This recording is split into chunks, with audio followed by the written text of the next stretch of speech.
Okay, so this is a coffee tree. This is what the leaves look like.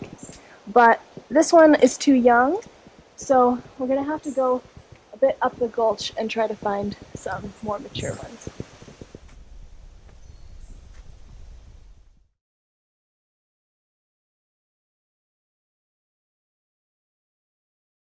Those are the ones we want. Like this one is a little bit too, it's on the edge, but these are a little too immature.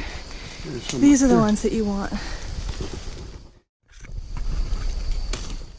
Some coffee, like the Robusta varieties, is strip picked, which means they take a machine and just vrump all down the thing and take the green as well as the red and the bad as well as the good. But we don't want to do that because we're kind of doing two steps in one. We're sorting and we're picking. So we're only going to pick the cherries that we want eventually to end up in our cups. So we're going to pick the nice, ripe, plump cherries. You don't want light pink, you want nice, dark pink or red. Not burgundy. Going on to burgundy is too overripe.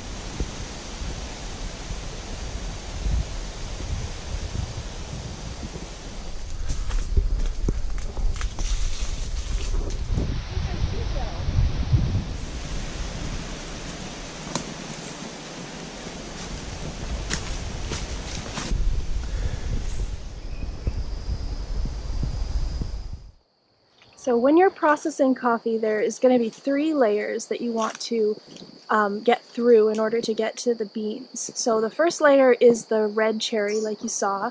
You smash the cherry and you take that off like this. That is going to be what the beans look like after you take the red cherry off. Now, the beans are covered in a mucilage, so what you want to do is soak that overnight until the beans don't feel slimy like this. They kind of feel more scritchy. And then you take that and you dehydrate them for a couple of days, and then the parchment until the parchment can flake off. And then you rub either your hands together or you put it in a machine, and the parchment will come off, and then you have the green coffee bean. Some people take green coffee bean extract as like a superfood. We roast the beans up. That's at the point that you roast the beans and you get ready for brewing.